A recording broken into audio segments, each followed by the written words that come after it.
हे प्रभु, आपने चंद्रदेव तथा सूर्यदेव दोनों के वंशों का, उनके राजाओं के महान तथा अद्भुत चरित्रों सहित विशद वर्णन किया है।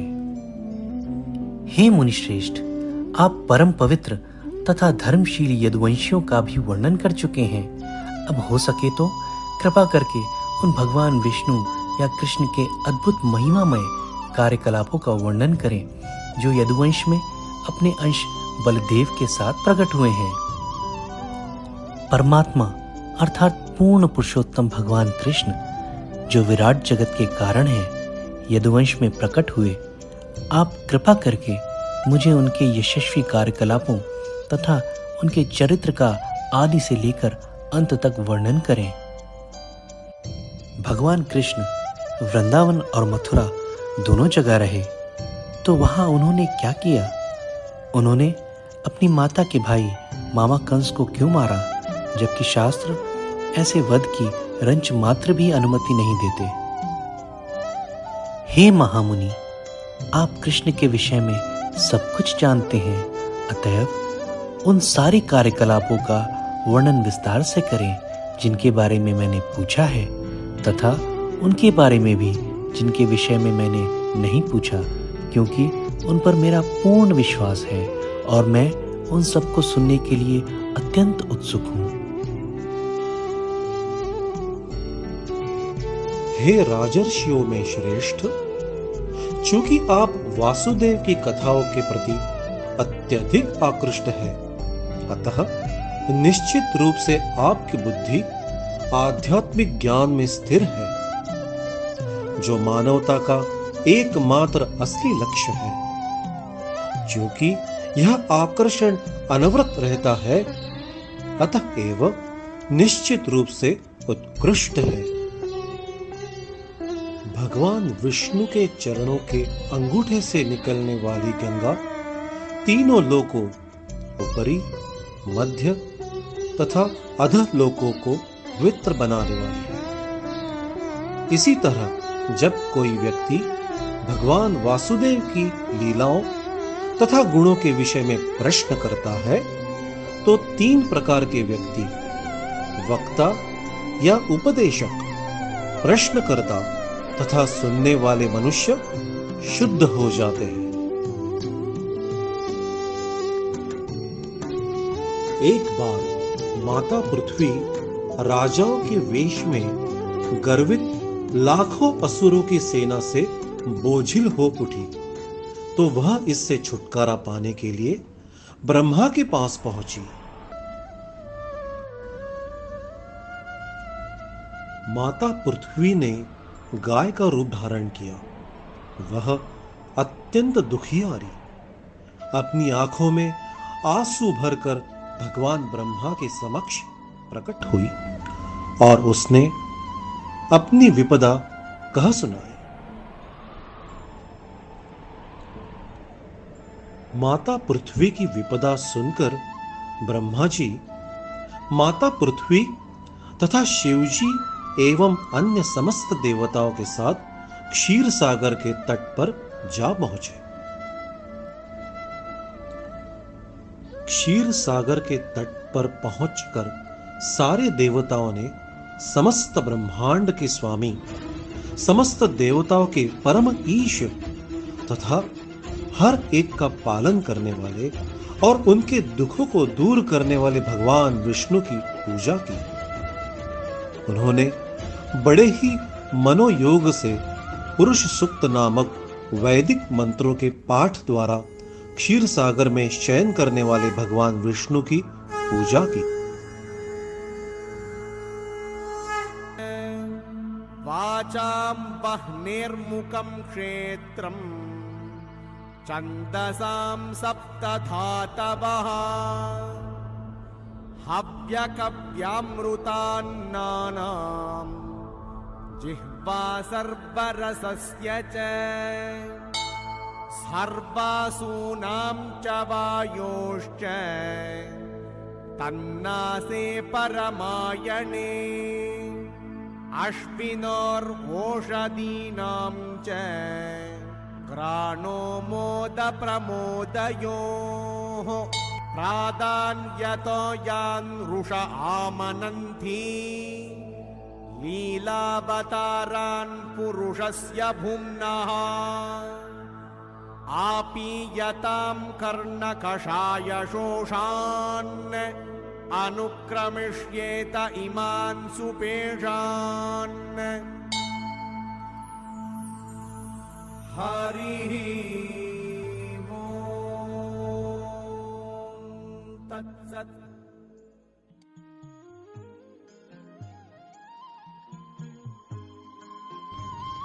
अरे देवताओं, मुझसे परम पुरुष शिरोदक्षाई विष्णु का आदेश सुनो और बिना देर लगाए उसे ध्यान पूर्वक पूरा करो।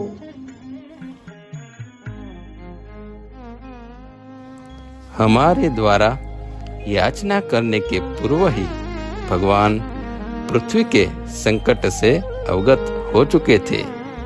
फलतः जब तक भगवान अपनी काल शक्ति के द्वारा पृथ्वी का भार कम करने के लिए पृथ्वी पर गतिशील रहे, तब तक तुम सभी देवताओं को यदुओं के परिवार में उनके पुत्रों तथा पौत्रों के अंश के रूप में अवतीर्ण होना होगा। इस तरह देवताओं को सलाह देकर तथा माता पृथ्वी को आश्वस्त करते हुए अत्यंत शक्तिशाली ब्रह्मा जी, जो समस्त प्रजापतियों के स्वामी होने से प्रजापति कहलाते हैं, अपने धाम ब्रह्मलोक लौट गए।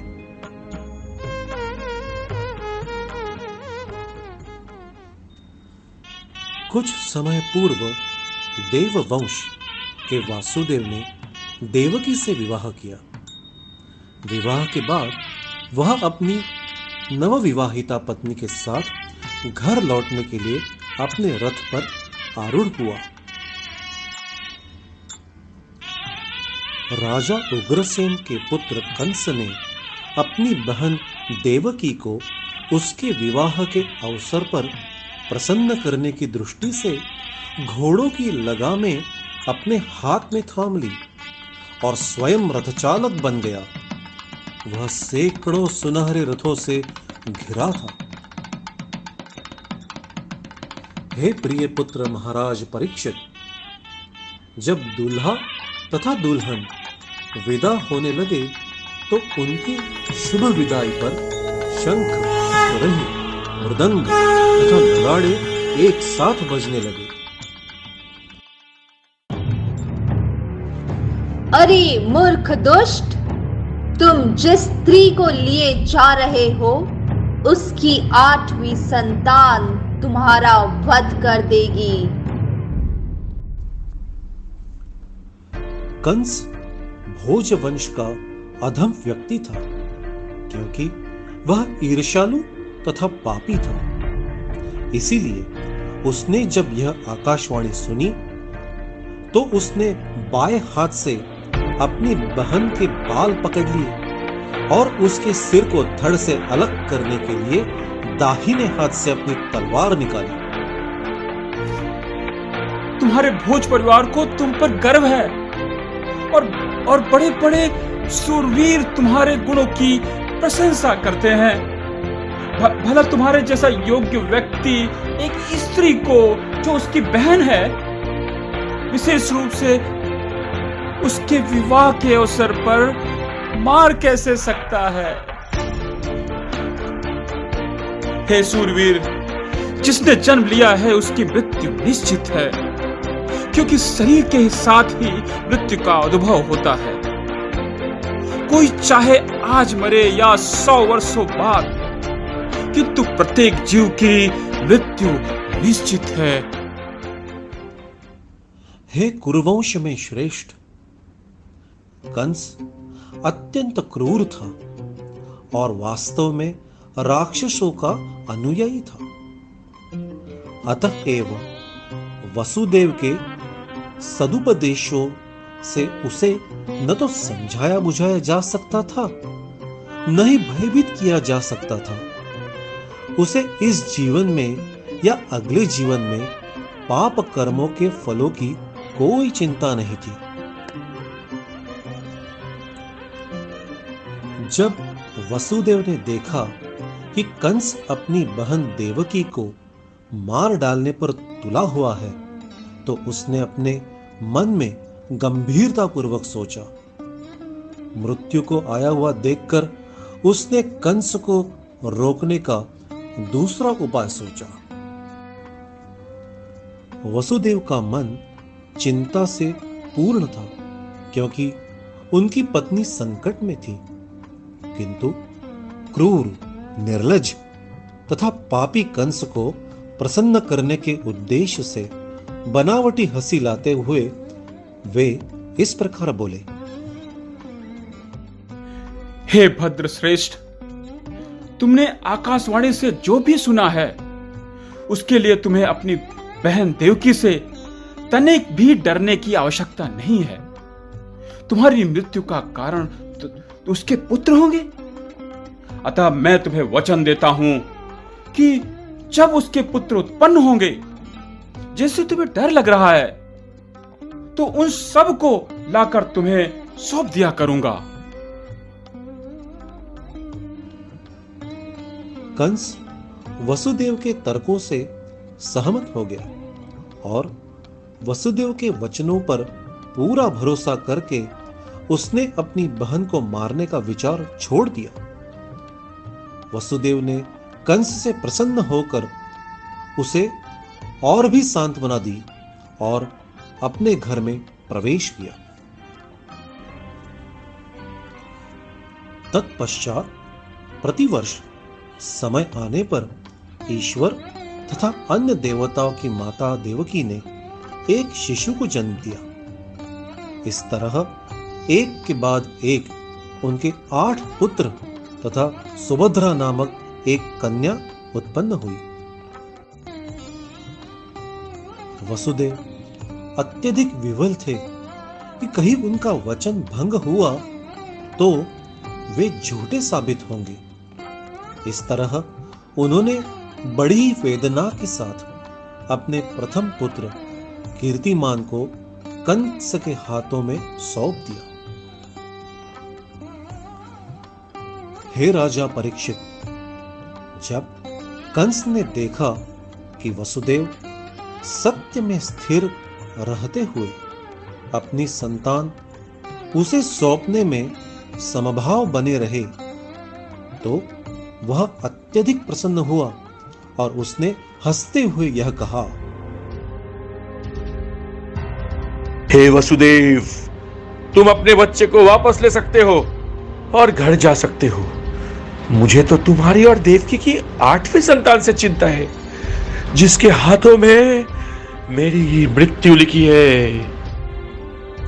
वसुदेव मान गए और वे अपना पुत्र घर वापस ले आए।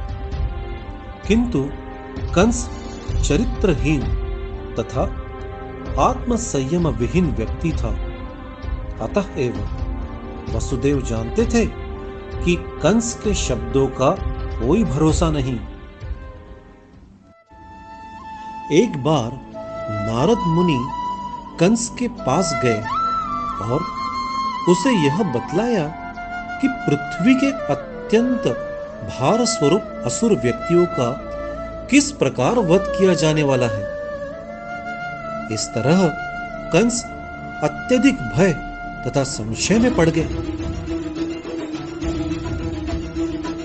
नारद ऋषि के चले जाने पर कंस ने सोचा कि यदुवंश के सारे लोग देवता हैं और देवकी के गर्भ से जन्म लेने वाली कोई भी संतान विष्णु हो सकती है।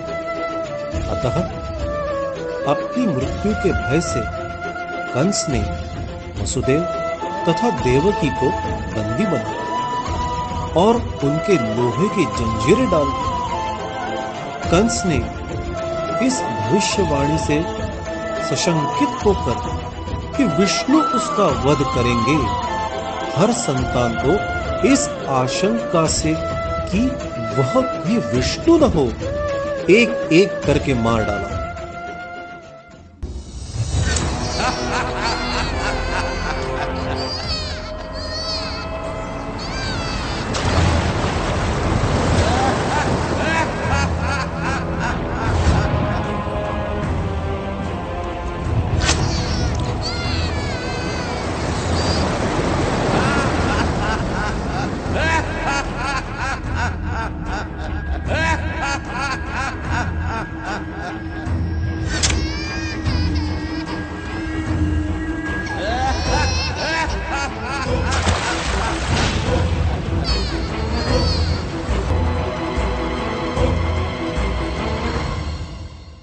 शूरसेन नामक राज्यों का शासन स्वयं चलाने लगा।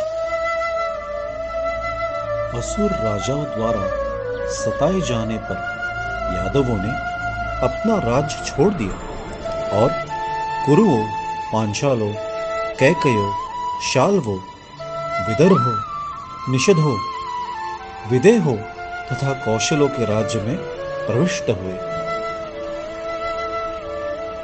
कंस के आक्रमण से अपनी निजी भक्त यदु की रक्षा करने के लिए विश्वात्मा भगवान ने योग माया को इस प्रकार आदेश दिया।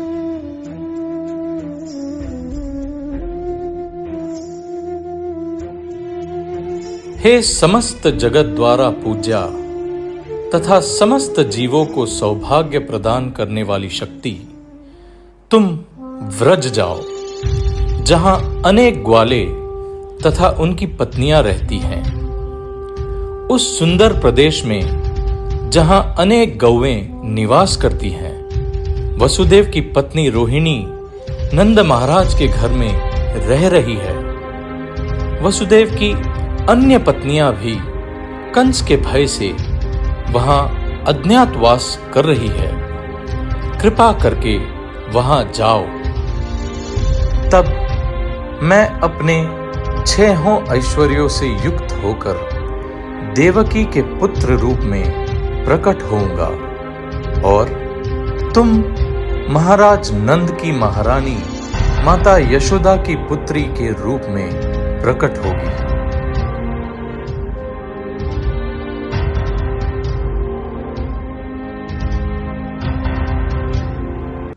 इस तरह समस्त जीवों के परमात्मा तथा अपने भक्तों के भय को दूर करने वाले पूर्ण पुरुषोत्तम भगवान वसुदेव के मन में अपने पूर्ण ऐश्वर्य के समेत प्रविष्ट हो गए। तत्पश्चात परम तेजस्वी संपूर्ण जगत के लिए सर्व मंगलमय समस्त ऐश्वर्य से युक्त भगवान अपने स्वांशों समेत वसुदेव के मन से देवकी के मन में स्थानांतरित कर दिए गए। इस तरह वसुदेव से दीक्षा प्राप्त करने से देवकी सबों की आदि चेतना समस्त कारणों के कारण भगवान कृष्ण को अपने अंतःकरण में धारण करने कारण सुंदर बन गई। जिस तरह उदित चंद्रमा को पाकर पूर्व दिशा सुंदर बन जाती है। ब्रह्मा जी तथा शिव जी, नारद, देवल तथा व्यास जैसे महामुनियों एवं इंद्र, चंद्र तथा वरुण जैसे देवताओं के साथ अदृश्य रूप में देवकी के कक्ष में पहुंचे, जहां सबों ने मिलकर वरदायक भगवान को प्रसन्न करने के लिए सादर स्तुतियां की। सत्यव्रतं सत्यपरं त्रिसत्यम् सत्यस्य योनिं निहितं च सत्ये सत्यस्य सत्यमृत सत्यनेत्रम् सत्यात्मकं त्वां शरणं प्रपन्नाः एकायनोऽसौ द्विफलस्त्रिमूलश् चतुरसः पञ्चविधः षडात्मा सप्तत्वगष्टविटपो नवाक्षो दशच्च दीद्विकगो ह्यादिवृक्षः त्वमेक एवास्य शतप्रसूतिस् त्वं सन्निधानं त्वमनुग्रहश्च त्वन्मायया संवृतचेतसस्त्वाम् पश्यन्ति नानान विपश्चितो ये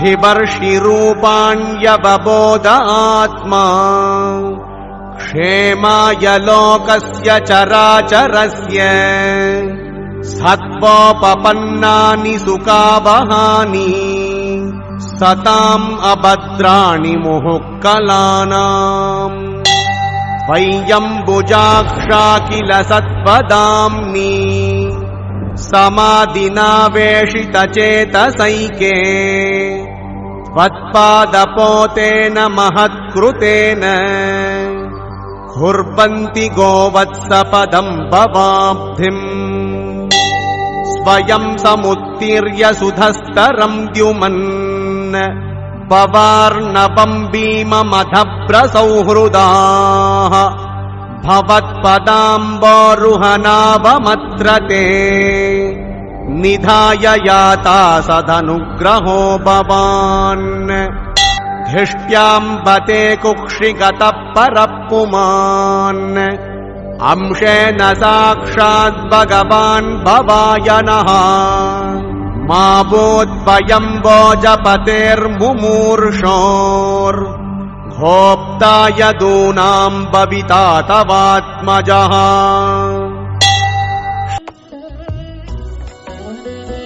तत्पश्चात भगवान के आविर्भाव की शुभ वेला में सारा ब्रह्मांड सतोगुण, सौंदर्य तथा शांति से युक्त हो गया। किन्नर तथा गंधर्व शुभ गीत गाने लगे।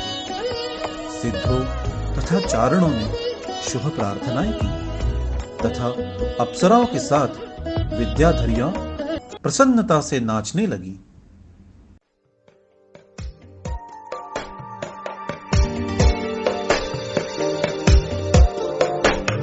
जगज्जालपालं गजत्कण्ठमालं शरच्चन्द्रबालं महादैत्यकालं नभो नीलकायं दुरावारमायं सुपद्मासहायं भजेऽहं सदाम्बोधिवासं गलत्पुष्पहासं जगत्सन्निवासं शतादित्यभासं गदाचक्रशस्त्रं लसत्पीतवस्त्रं हसच्चारुवक्त्रं भजेऽहं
देवताओं तथा महान साधु पुरुषों ने प्रसन्न होकर फूलों की वर्षा की और आकाश में बादल उमड़ आए तथा मंद स्वर से गर्जन करने लगे मानो की लहरों की ध्वनि हो।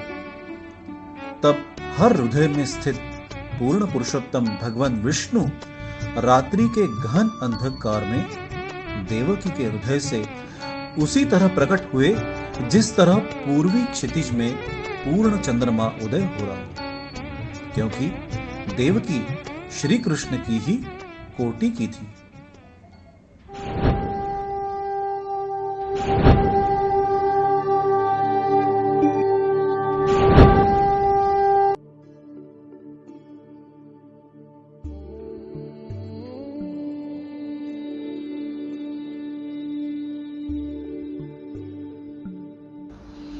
हे भगवान, आप इस भौतिक जगत से परे परम पुरुष हैं और आप परमात्मा हैं।